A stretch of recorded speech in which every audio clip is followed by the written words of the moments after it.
Hello. So, in discussing the gap between the narcissist's reality and actual reality, I could sit in that astonishment and wonder forever. I am absolutely shocked at how wide the gap can be between what they promise and what they deliver. And I understand that we know why they do it clinically. There's been all of this education, all of the disorder, all of the tenets of it, their personality traits, why they do it. I get that all of that has been covered. What astonishes me is, what are they thinking? And again, the research shows they don't care. They're self-entitled. They feel grandiose and entitled because of that to act any way they want.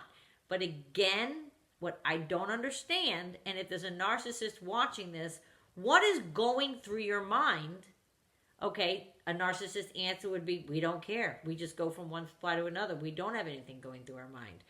Okay, so then my question is, why not? And doesn't anything snap you out of it? You're not a robot. Something's got to snap you out of something to know that it is horrendous the way that you behave. And not just one time. It's again and again and again. So you go through life picking victims and just slashing them up and then moving on to the next victim? Why? And if that's what you want, again, educationally, we've learned why. I'm asking a different kind of why. I'm trying to talk to a human being and ask why. So if your desire is new supply to feed your ego, feed your ego, feed your ego, which we know that much, then why don't you just go feed it? Why drag good kids through the mud? What? And we know why you do that too. You want an anchor. You want someone to love you. You want the hook of luring somebody in. You need to make somebody feel that high when you're like, I love you. I'll provide this to you. You want people to feel that way so you can cut them down. Again, we know that. But as a human being, what are you telling yourself? And how are you selling it to yourself that it's okay?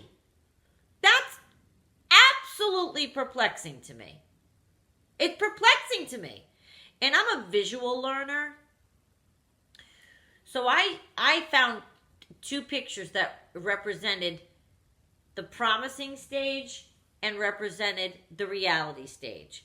And I had forwarded them at one point to my narcissist to see if I could get any reaction and any explanation. The first picture, I do like a coloring game on computer, so I'm not going to show you the second picture because it's somebody I know and it's private. This is the first picture. See, she's sleeping with a smile on her face, surrounded by flowers, pretty dress, pink canopy bed. What girl didn't want a pink canopy bed? She looks peaceful. That to me, when I did this computer coloring game, and I was like, oh my God, that's exactly what a narcissist promises. That's what mine promised. Peace, tranquility, happiness. You'll be taken care of. You'll be pampered. You'll be like a doll baby. Just like this picture. Just like this picture. So I sent that picture and I said, this was a while ago. This is what you promised me I would feel like. And then the next picture was a lady crying, tears forming rivers all around her face, eyes swollen, black and white, just a broken down, tear-filled mess of a human being. So I sent them this picture, and picture one, and said, this is what you always promised to make me feel like, and boom, this is what you always made me feel like. Thinking, you've got to answer, you've got to have something to say. Nothing. Didn't even acknowledge it. They don't want to acknowledge the dissonance of their reality from our reality. And that is, to me,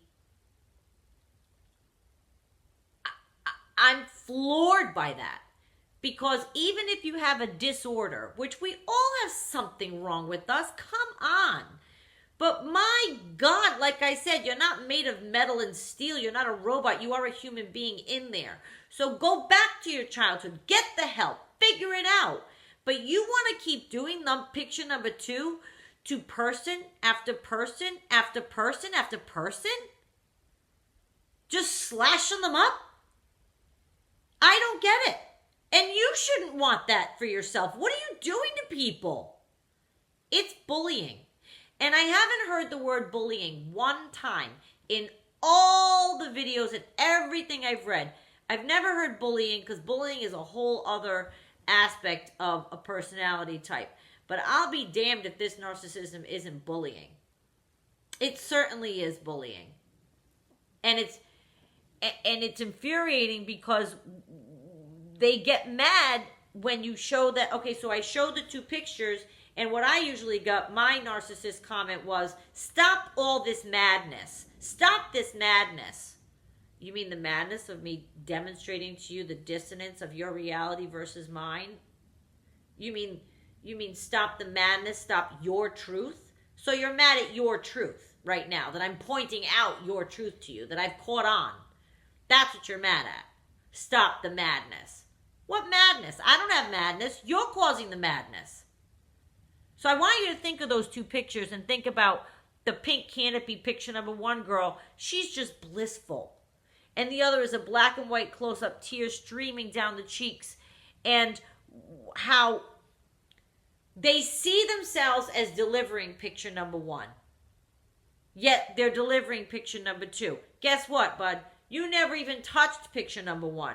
You didn't get anywhere near close to picture number 1 ever. Even in the moments of love bombing, we weren't yet at picture number 1, sleeping peacefully with a smile on our face.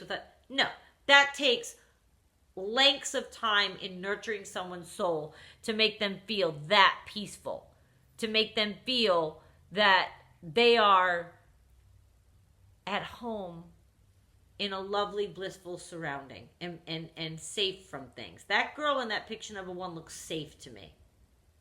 She's enveloped, like I said, fresh flowers, sleeping with a smile on her face. That's a wonderful dream and a wonderful promise to make somebody. But what is going through your mind when you're promising that, and when you're absolutely doing everything you can to break it?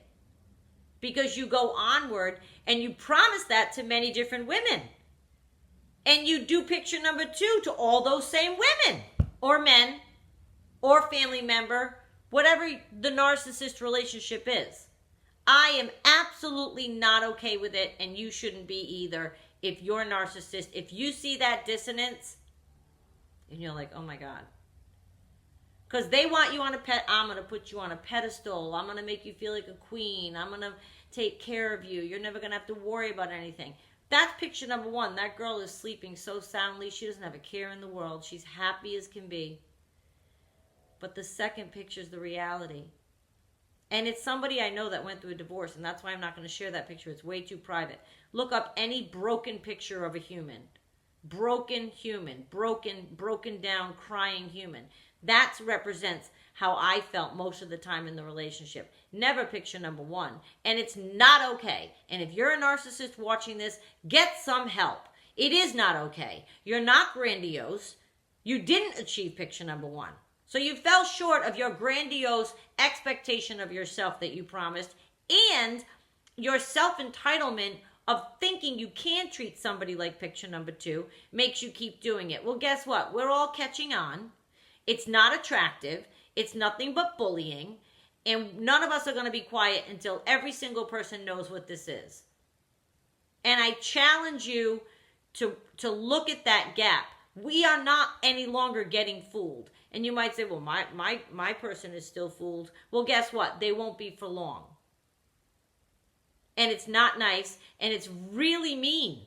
How anybody, I don't care what their disorder is. It's psychopathic. It's the same as like a serial killer. They don't care they murdered somebody. They're psychopathic, sociopathic. Both. Kind of the same, isn't it? A little bit. If you can go through life promising one thing, delivering another, not seeing the difference, not caring when you see the difference, and continually doing it, even with visual aids. I used visual aids and it didn't matter. And those visual aids are powerful to me. That little cartoon of that girl is so powerful to me because that's exactly what they all promise. And picture number 2 is exactly what they all deliver. It is too much of a gap. How can that be possible? How can those treatments be possible from the same human being? And it is not okay. And it is bullying, and that is absolutely unacceptable, and we're going to put a stop to it. But if you're a narcissist watching that, you need to tell me something to make me understand, because I will have some kind of question in response to whatever you say. I don't get it. I don't get it. Let's try to get picture number 1, shall we? No more picture number 2. Chin up. Yeah.